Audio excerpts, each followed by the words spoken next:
You did a number of television things before you kind of broke into the big screen business, or was it immediately to the big screen? No, it was television. Okay. Yes, thank And God. you told me earlier that you'd done a Gunsmoke, right?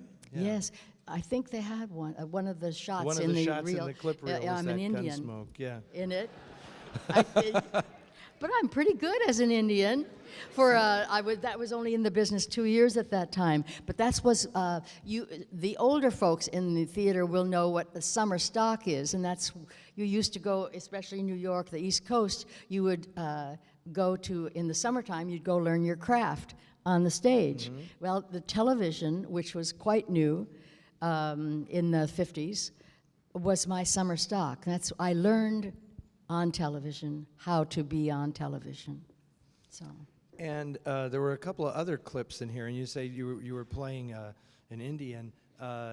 You then played Eurasian in a film by one of Noir City's favorite filmmakers, Samuel Fuller. You were in China Gate, opposite Lee Van Cleef, another favorite, and Nat King Cole's in that picture, and Gene Barry. And it's one of the first movies ever made about Vietnam. That's true. Which is amazing. Made in '57, a movie about Vietnam. Mm-hmm. I mean, Sam was always timely. Yeah. What do you remember about making that picture? Besides the fact that your character's name is Lucky Legs. Lucky Legs. Yeah, that's right. I forgot. Oh, my God. Is it politically correct to say Eurasian? I don't know. I hope it is. But we're in the home of political correctness. No one hissed, so I guess it's okay. Okay, well, if it's not, I apologize, but that's what I played. And it was the leading part, so it was the first lead I had, I think, in a movie, which was pretty good for only about 4 years in the business. So, I mean, very lucky, I should say, not good. And Sammy was a great guy and a fabulous filmmaker and definitely an innovator. Mm-hmm. Absolutely. And didn't he also, you also are the, I believe, uncredited voice in another of his films, correct? Yeah, that's... in Run of the Arrow, right? Mm-hmm. Yeah, I don't know, I don't know what was in Sammy's mind, but I tested for Run of the Arrow with Brian Keith. Mm-hmm. This audience, you know how many people don't know Lee Van Cleef? And your audience knows Lee Van Cleef. My goodness. These people know what Lee Van Cleef eats for breakfast. Oh my, I love it. I love people who love movies. So, but I tested for a part. Oh, I think I tested for the lead with Brian Keith. And I didn't get it, but evidently he was not happy with the lead's voice, Sarita Montiel, is that how you say it? And I got to do the whole voice. So... So when you're criticizing her performance in the film, remember, that's Angie's voice in that film, all right? I forget all that stuff. It's so long ago. And it's nice to remember the things that aren't always in your face, like on YouTube. So... Well, then obviously, I think your big breakout role is in Howard Hawks' Rio Bravo. I think that where you play Feathers in Rio Bravo. Now, I'm starting to see a little pattern here developing because you're in a picture with John Wayne and Dean Martin, and you've got Frank Sinatra already, and then I see Dean Martin coming in. I'm seeing something developing here, a little thing happening. So what was it like working with that was Wayne and Dean Martin and, Ricky Nelson, and Howard Hawks is like Hollywood royalty, so. Absolutely. How the hell do you think it felt? It felt fantastic, but it's just amazing. I don't know why I was lucky enough to get that part, except that Howard Hawks was a wonderful movie maker. He made, to me, one of the funniest movies ever made, and that is Bringing Up Baby, with Cary Grant and Katharine Hepburn. And his girl Friday for the comedies. Oh my God! And well, I can't even just think. But he also, I don't want to say surly, but I don't know another word for it. Taciturn, perhaps? I don't know what that means. I'm not sure what it means. But I'm trying to say he was a grouch. Oh, a grouch. Okay. I think that's the word. And I think that's because he was never treated with the royalty that some of the other directors were. He gave them trouble, I think. He told me, I don't think I've ever said this, that he had chosen me because he was not going to work anymore with famous stars. Well, I was hardly a star, but Marilyn Monroe was, and he didn't want to work with any more stars. Certainly not female stars, and because she must have given him a bad time. She had her uniqueness, and he had his uniqueness, and if they didn't blend, then you're in trouble.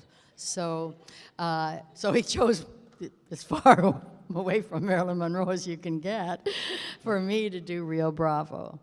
And so that's where I lucked out, that he wanted a fresh face. Interesting. Now, it's interesting that you bring up Marilyn Monroe, because I think that you sort of represented something totally new in the movies when you came to prominence. And it was that kind of switch from, in the 1950s, there was the M thing with the women. You know, there was Monroe and Mamie Van Doren and Jane Mansfield. And, you know, in the 40s, we're used to looking at the brunette beauties, the Ava Gardners, you know, and the Rita Hayworths and all. And then in the 50s, it got very different, and it was kind of, you know, a little screwball-y blonde thing. But really, Angie Dickinson kind of came along and represented something very different going into the 60s, and I think it had a lot to do with the way you were accepted by these men that I'm talking about, Frank Sinatra, and the whole Rat Pack thing, and that you were not anybody's gal, you know? You were your own person. And I really think that you were one of the first actresses in this country to really kind of exude that on the screen. Have you ever considered this? Or am I just trying to flatter you? I don't know. I love you so much.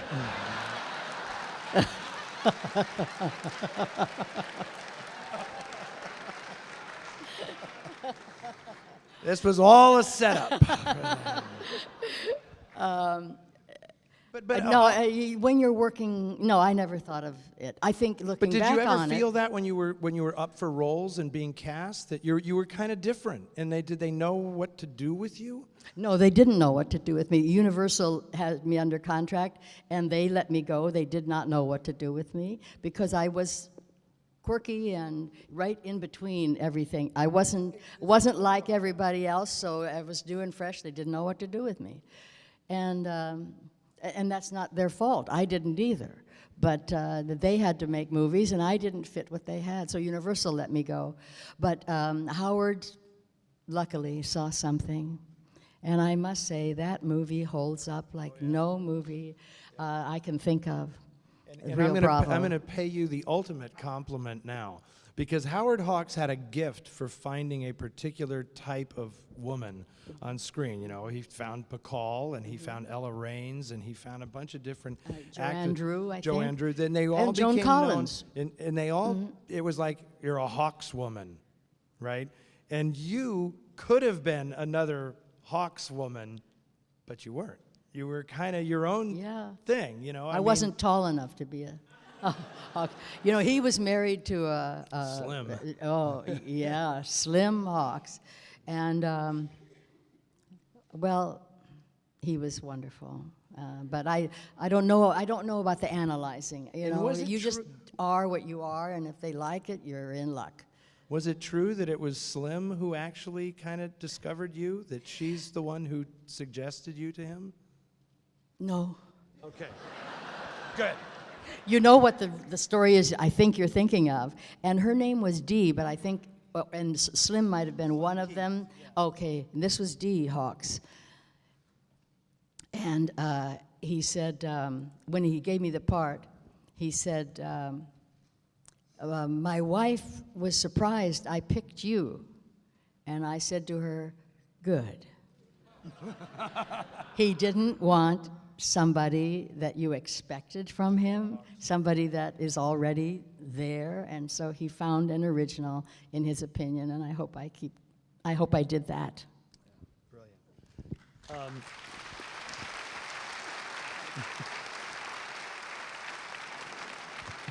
So, not long after that, though, it's like maybe 2 or 3 years, you had that small part as the wife of Danny Ocean in Ocean's 11.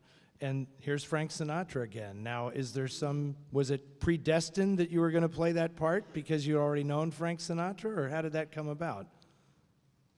Let me see. Oh, I like that look in your eye when I asked that question.